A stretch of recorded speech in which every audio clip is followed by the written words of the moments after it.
Welcome to Pigskin Frenzy on this wonderful Thursday. Thank you for joining us. I'm Joel Norris, and whether you're watching on YouTube, listening on Spotify, or listening on Podbean, a big thank you for taking some time out of your Thursday to just sit back, watch, and listen to some NFL coverage presented by me. Now, if you're watching on YouTube, please subscribe to the channel, leave a like on the episode, and leave a comment down below. If you're listening on Spotify, share around with others, and follow on there as well. Podbean, same thing. If you're listening on there, share around with others, and follow on there as well. We have Twitter and we have Facebook. Twitter, it's at pigskin_frenzy, all lowercase. All you got to do is type that bad boy in on the search engine. You'll find it. Follow and like the page there. You'll get episode updates as well as news, highlights, and notifications from across college and NFL football. Facebook, same thing. All you got to do is type in Pigskin Frenzy, same thing. You'll just follow and like the page there. You'll find it. You'll get episode updates as well as news, highlights, and notifications from across college and NFL football. NFL day today. The draft was last week. It was a doozy, as we like to say here at Pigskin Frenzy. It was a doozy. First round happened. I released my mock draft on last week's draft episode. Go back and listen to it and watch last week's episode, last Thursday's episode. It was good. I mean, it was long. I mean, but if you have the time, take a step back and just relax and listen to some Pigskin Frenzy and have a little refresher.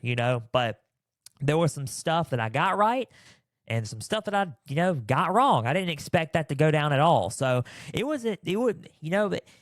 the updates were right, as I've been doing this for the past, few weeks and months of talking about the draft, it's been right. It's been pretty accurate. It was an unexpected draft, and, they told us expect the unexpected, and we, I guess I expected it to be, not quite that unexpected, but it was unexpected. Some moves were unexpected. So today we're going to be talking about the winners and losers of the NFL draft. You're probably thinking, Joel, again with the NFL draft, it's over. But we're going to have to recap just a tiny bit more, and then we will for sure move on to the, some more news. But we're going to talk about some draft winners and losers and which teams won the draft and which teams kind of, didn't win the draft.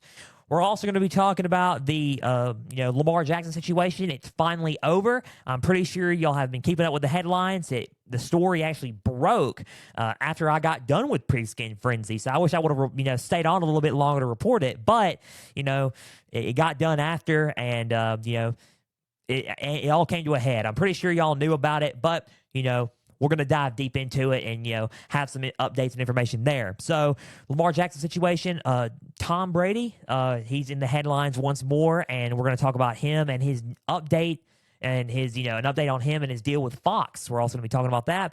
Then we're going to be, breaking down, some information on the NFL schedule release, the 2023 NFL schedule release. That's the next big thing for the NFL. We're going to be talking about that and breaking it down. And I got some information and some, it's basic information on, when that will be. So then we're going to tie everything together, conclude the episode, and just don't go anywhere. Pigskin Frenzy on YouTube. Follow and subscribe to the channel. Leave a like on each episode, comment, follow, and share around with others on Spotify and Podbean. Audio, video, Pigskin Frenzy. And let's begin. So let's dive deep into it. So let's just talk about and go right into the NFL draft with draft winners and losers. So this is probably going to be one of my last, for sure things on the draft until next year, obviously. So yeah, it was an interesting night. I mean, it was like I said, expect the unexpected, and it was where college stars become even brighter. And there are some stars that are going to become bright. I think, there were some obvious choices like Carolina selecting Bryce Young at number 1. We expected that to come, and we knew that was coming. We expected Bijan to probably go the first round, and boy, did he. We expected, Will Anderson, to get into the top 3, and boy, I will talk about that move in a minute. But we expected, Anthony Richardson to be a quarterback taken in within either the top 10 or right outside the top 10, and was he? So, I mean, we had some expected moments, but we had some unexpected moments, like the Texans move into the top 3. That was pretty interesting. Even though they were number 2, I have some, y'all most likely y'all kept up with it and watched it, but we're going to dive deep into that move just a little bit. Then we had, the situation with Will Levis. I didn't expect that to happen at all. I give you my recap on Facebook, but of night 1 and round 1 of the NFL draft last Friday. I gave you my recap on Facebook. If you follow me on Facebook and follow Pigskin Frenzy on there, go back and take a look at that video on there and that update on there. But let's just get into some draft winners and some draft losers. So here to me, and here's some of the organizations that won the draft. I'm going to have to go with the Houston Texans. And most of y'all are thinking, okay, dude, why would they win the, draft? Or why are they a winner in the draft? I'll tell you why they were a winner in the draft. So they, obviously number 2 rolled around after the expected number 1 pick in Bryce Young. He was selected at number 1. Number 2 rolled around, and it was the Houston Texans. They were on the clock. They selected C.J. Stroud. I didn't expect that at all. There was a lot of rumors that they were going to go defense and that C.J. Stroud was going to fall out of the top 10, and it was going to be, one of those things where it's like, whoa, dude, a quarterback of that caliber. And I said, and here's what I said, because on my mock draft, I had him in the top, 8, the top 10. He was at number 8 to the Las Vegas Raiders in my mock draft. But I'm glad he went top 3 because I said it. I said it when I was telling you my mock draft. He was a top 3 player. I said he was a top 3 player. I knew in my mind he was a top 3 player. He was the second best quarterback in the draft, and he should be drafted in the top 5. I thought he should have been drafted at number 2, or he could have been a solid number 1 pick. Who knows? But anyway, the consensus was Bryce Young. But going into the Houston Texans pick, they selected C.J. Stroud, and I was like, wow, good on them. I did not know. I thought they were expecting defense, but they were then at the last second lean toward quarterback for their the quarterback for the future. Good on him. He's an automatic start for sure. That's a pickup right there. That's another one of the main reasons why they won. Here's another reason. The move I did not expect. So there were talks about the Arizona Cardinals trading the number 3 pick to the Titans or to another team. Well, the Houston Texans swarmed up and got the number 3 pick. Yes, the Titans, AFC South rivals, the Houston Texans, got the number 3 pick. I was stunned. I was saying, are they seriously going to, turn around after picking up a huge quarterback in C.J. Stroud and a huge star player in C.J. Stroud, and they're going to go right back after it and select defense. So they get the best of both worlds. And they traded a lot. Now, here's the only con I have with this. They traded a lot. They traded a lot of their picks for this pick. And you know who they selected? Who I said they were going to select in my mock draft, and arguably, in my opinion, the best defensive player in the draft this season, Will Anderson Jr. So they selected him as an edge rusher. In my opinion, they won with just those 2 selections, even though they traded a lot to get Will Anderson. I did not like that because they traded a lot of their future picks. However, they selected Will Anderson as their future guy on defense, and they selected C.J. Stroud as their future guy on offense. Good thing for them. It was good. Next winner that I have is obviously we're going to go with the Carolina Panthers. I think their first 2 picks that they got, and they were building around on the offensive line and building around on the for the offense for Bryce Young. Obviously, main reason number 1 why they were a winner in the draft. Bryce Young. Bryce Young is that guy that can do it for you. I think, honestly, size doesn't matter. I think he's going to do great in the NFL. I think that the South is going to have, 2 teams that are going to compete for it. Maybe even 3. Maybe the Falcons rise up, rise up. That's what they were. That's their slogan, their mantra. So they may rise up. But, Bryce Young going to the Panthers is that's a really good pickup. Bryce Young is not just a game managing quarterback, he's a game changing quarterback. And he's going to do it, I think, for the Panthers. The Panthers found their guy. They were having some quarterback woes. They had Sam Darnold. They had, try to go back with Cam Newton. Then they went back with Sam Darnold.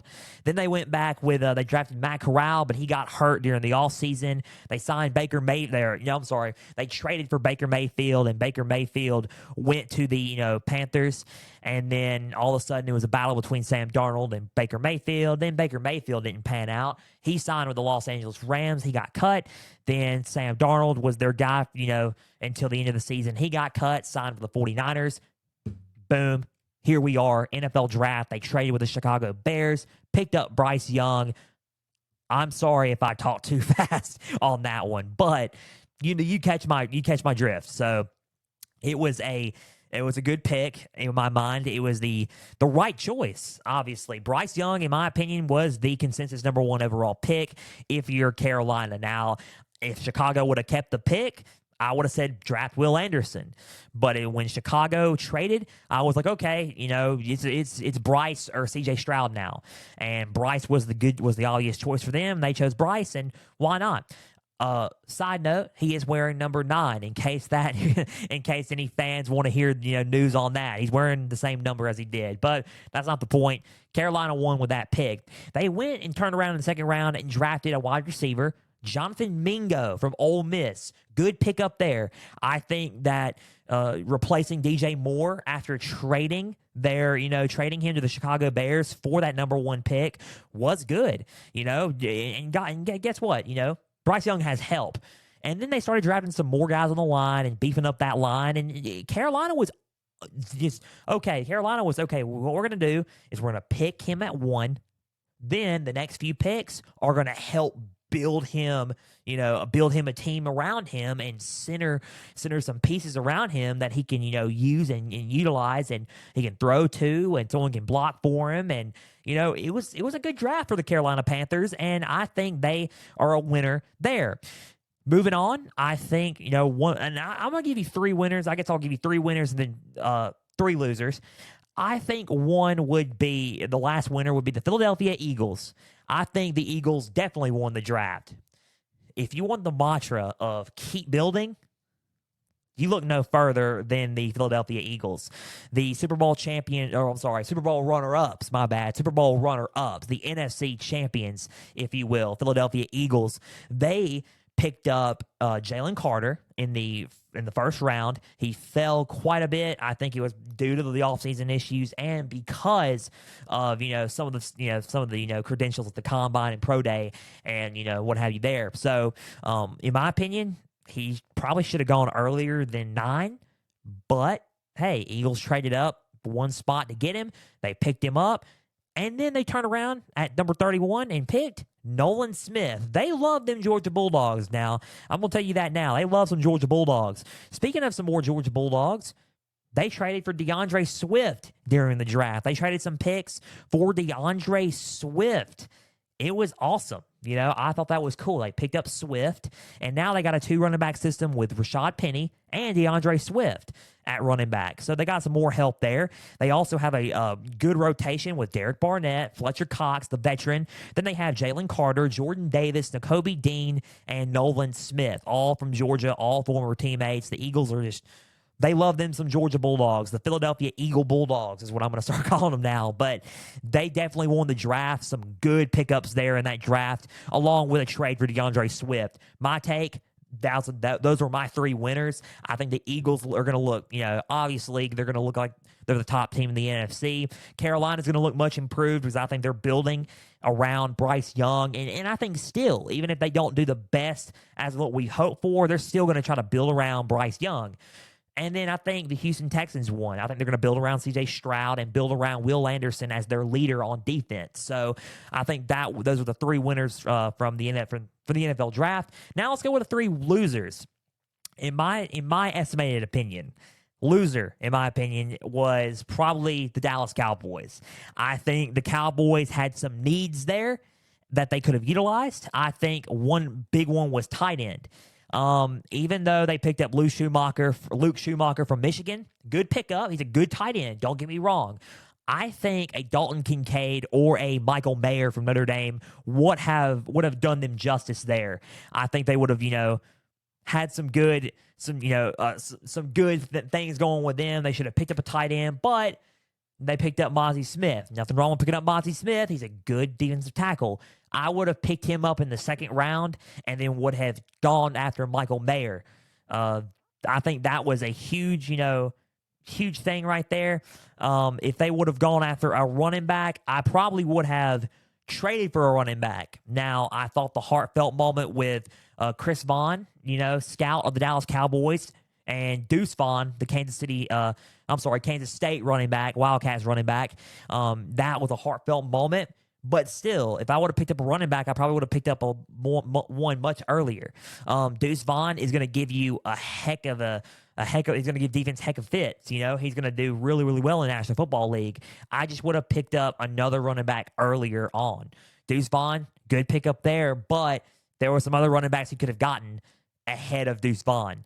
I think that a lot of picks that they've made were questionable, and I think that it was just, like head scratchers, So I think that's a loser there.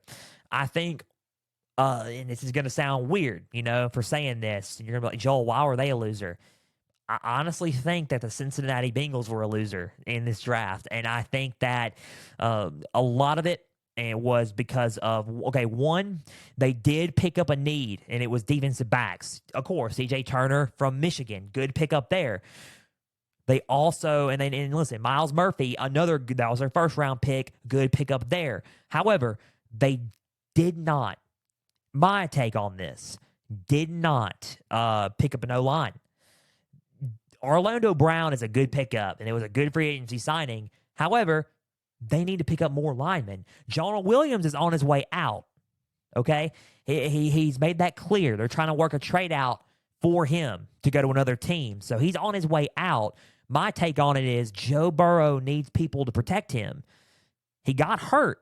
Now, keep in mind, his first season, the Bengals could have made the playoffs. It was that good. Joe Burrow on his rookie year could have made the playoffs. However, he got sacked too much and he got hurt. He blew his knee out, and, it happened. Super Bowl. They made it to the Super Bowl. They won. Good season for them. They didn't win the Super Bowl. They won out in the playoffs. They made it to the Super Bowl, and then they lost to the Los Angeles Rams. They lost to the Rams. Why? Because their line did not hold up against that defensive line. The line is a central part for this team, and I think it's a huge need for this team right now. In my opinion and in my honest estimated thoughts, that the Cincinnati Bengals do need more linemen. I think it kind of hurt a little bit that Anton Harrison went to the Jacksonville Jaguars because the next pick was the Cincinnati Bengals. They could have used an Anton Harrison or a Darryl Wright, or, I would have traded up for some of these guys. They didn't do it.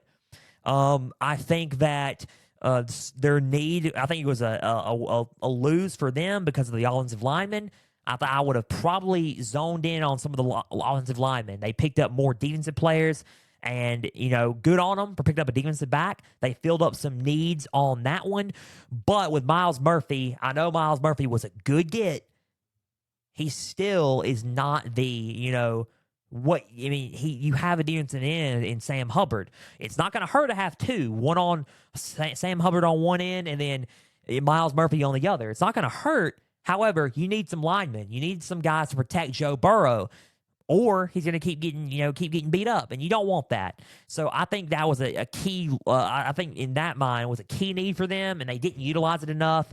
I think that, in my opinion, they lost a little bit in the draft. They were a loser in the draft. So one more before we move on is the Tennessee Titans. That's my last loser.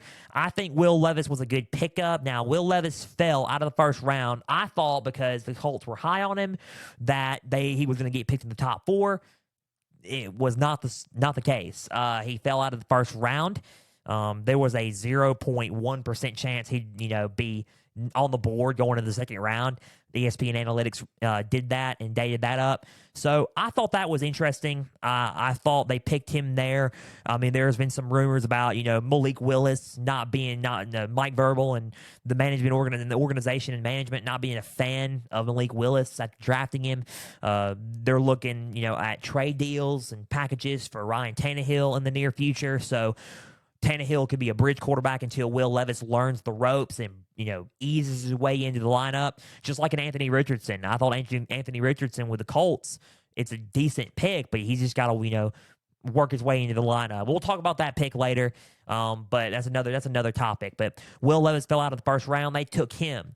They took Peter Skoronski. Those are some two good pickups. Then they started picking up more offensive guards and more offensive players that are kind of just, in my honest opinion, who could be second string type players. Good. Pick them up, but you need more on the defensive side of the ball, and they didn't utilize defense enough. And it's weird because I was going, okay, you should have used the offensive guards for the Cincinnati Bengals. Now I'm looking at it like, okay, now you need to utilize defense enough. I think the Titans' issue is they need to utilize defense more.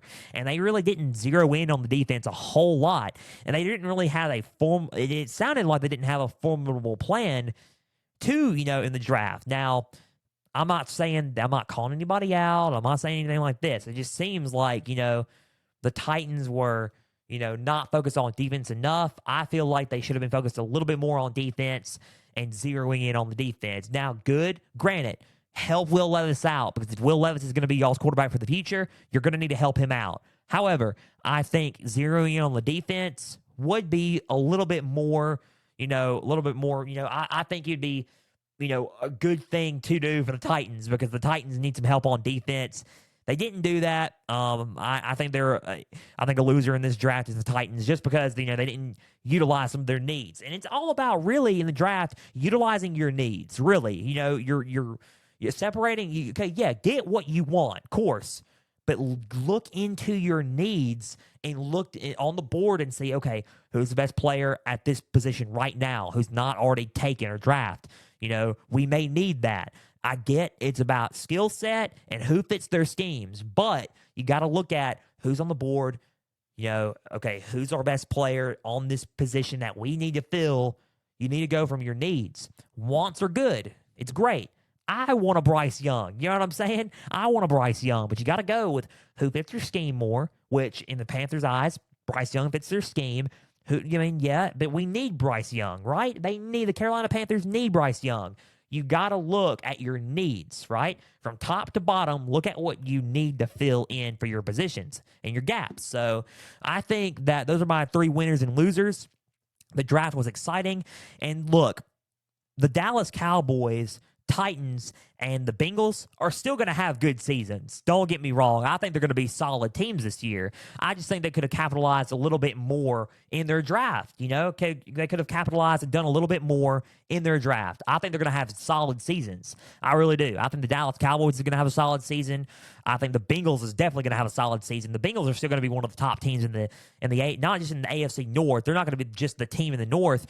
They're going to be one of the top teams in the AFC. So, I mean, them and the Titans. The Titans are going to be solid. They're going to be solid as well. I don't think they're not going to be as good as the Bengals are right now, but the Titans are going to have, an okay season in my estimate. So they could have just capitalized a little bit more. And that is what this is all about. The winners and losers is about, okay, who capitalized right and who should have capitalized more. So I think they should have just capitalized a little bit more. That's all it is. It's not that I'm not, saying that they're, not a good football organization. I think they're solid organizations. I just think they should have capitalized more on some skill position needs that they needed. So, those are my winners and losers for the NFL draft. Now, let's move on from the NFL draft to some NFL news. I'll be real quick with this. Lamar Jackson, let's just, we can pop up the graphic in a minute, but Lamar Jackson, it's been a long-going saga. He requested a trade, and then Odell Beckham signed with the Baltimore Ravens. He wanted more receivers. Odell Beckham was enticing enough, and then they were able to work out a deal. So the graphic's going to pop up in a minute, but the Baltimore Ravens and Lamar Jackson have agreed on a 5-year contract extension worth $260 million, $185 million guaranteed, and a no trade clause, of course, added on to that. So, you know, Lamar Jackson, the saga's over. He is still a Raven. He is now a Raven, and he will not be a free agent next season. He'll be a Raven until for the next 5 years. He is the highest paid player in NFL history and highest paid quarterback in history as well. He has eclipsed the Jalen Hurts deal from a few weeks back. So, yeah, it was a pickup, and what was enticing enough is he's got 2 guys with him. He's got Odell Beckham now, and he's got Zay Flowers from the draft. So he's got 2 guys, including Mark Andrews, the tight end, Mark Andrews, and then he's got J.K. Dobbins at running back. So those are some good, enticing weapons that he has around him. Now it's all about what you do with it. You know, you got the money and you got the weapons, you got everything you want. Can you produce a Super Bowl? That's the only thing. That's what he wants. He wants to produce a Super Bowl. Can he do it? Can he get past the first and second round of the playoffs? That is the main question out of this deal that I was thinking to myself. Can he do it? I'm not saying he can't. I'm not saying he can. But he's got to prove that right now. You know, he's got to prove that. That's too good of a deal and too good of a money to not try to prove that. You know, I have this swagger about me now. We're gonna get to work. Beckham's on my team now. I got Zay Flowers. I got Rashad Bateman. He's also on my team. I forgot about Rashad Bateman. You got Mark Andrews at tight end. Good blocker, accurate catcher. You got J.K. Dobbins, man. He can run the rock, and he's a power back. You got some weapons, man. You got some pieces on defense to fill, some out, and you got a backup quarterback in case Lamar can't go or he's hurt, The Ravens have some options, but mainly with Lamar Jackson is this. Can you capitalize, right?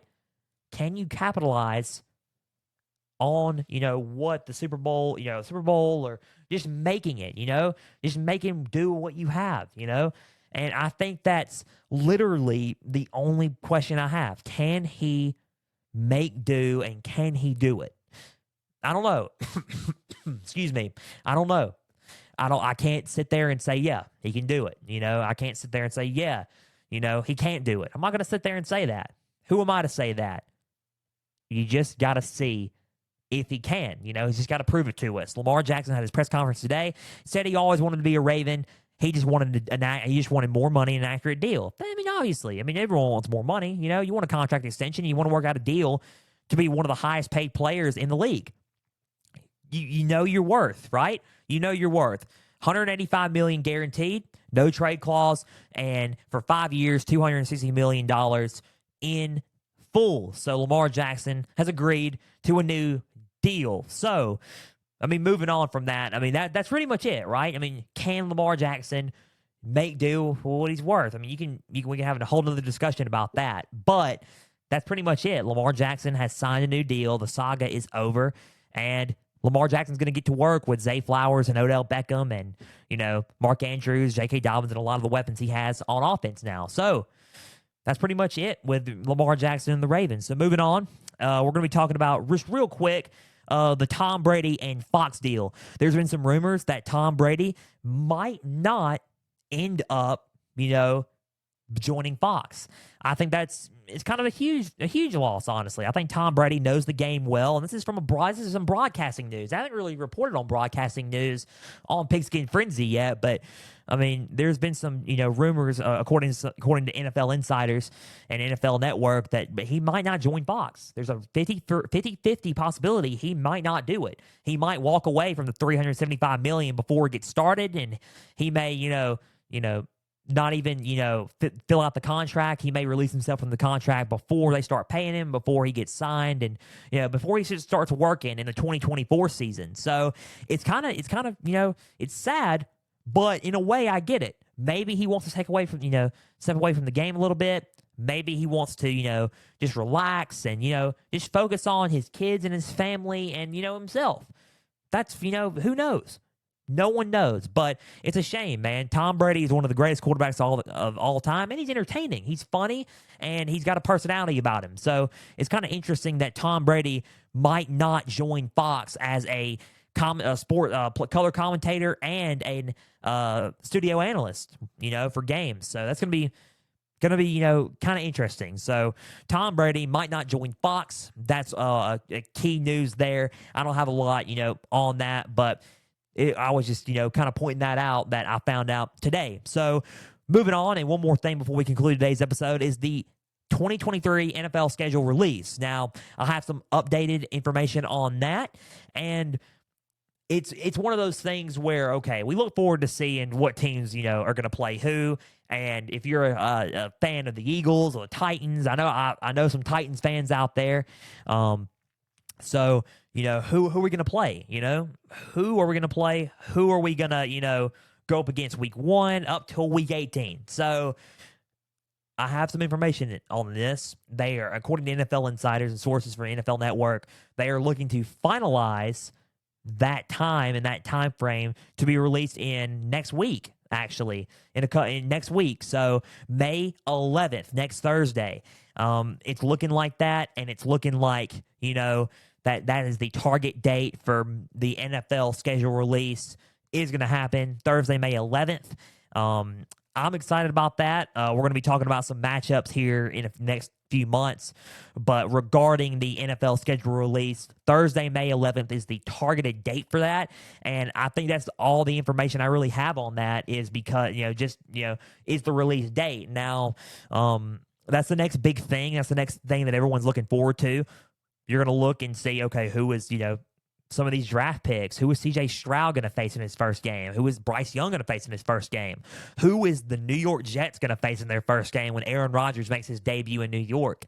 Will Saquon Barkley, suit up for the Giants? I expect he would, and I expect he will. But I'm just saying, I'm just adding some drama, okay, guys? But I'm just being honest. What's going to happen here? There's been a rumor matchup that the Chiefs and the Eagles are going to have a Super Bowl rematch. I would be all for that. That was a good game. It was an excellent game. I cannot wait to see it come up this season if they play. Who are the Bengals going to, go up against their first game? Who are the Bills going to face? Who are the Saints going to face? Who are the Patriots going to face? Who are the Dolphins? It's all about who your favorite team is and who are you going to face from week 1 to week 18. So the targeted date for there is Thursday, May 11th. That is pretty much all the information I have. And now we're out of time. So big thank you for taking some time out of your Thursday to just sit back, watch, and listen to some NFL coverage presented by me. Now, if you're watching on YouTube, please subscribe to the channel, leave a like on the episode, and leave a comment down below. Facebook, if you're, okay, again, I keep getting ahead of myself. Sorry. Podbean, if you're listening on there, share around with others, follow on there as well. Spotify, if you're listening on there, share around with others and follow on there as well. Sorry, social media. I keep jumping the gun on this. I apologize. Twitter, @Pigskin_Frenzy, all lowercase. All you got to do is type it in. You'll, find it. Follow and like the page there. You'll get episode updates as well as news, highlights, and notifications from across college and NFL football. Now, guys, Facebook. Sorry, I keep jumping into the social medias real quick. I'm sorry. Facebook. So, follow and like the page there. Pigskin Frenzy, type it in. You'll follow and like the page. You'll get episode updates as well as news, highlights, and notifications from across college and NFL football. A big thank you for taking some time out of your Thursday to just sit back, watch, and listen to some NFL coverage. Again, Tuesday, college football edition of Pigskin Frenzy. We'll have more, updates around the news and, highlights from around college football. Again, we're entering the dead period of football. So just bear with me, but we're going to get through it. July is going to come soon, and we're going to see spring camp and OTAs. And before you know it, we'll have preseason of NFL football. We'll have college football around the corner. So, it's all going to be good. But for now, we got to get to the summer dead period. But college football news and highlights Tuesday. I'm Joel Norris signing off, and we will see you guys for another edition on Tuesday of Pigskin Frenzy.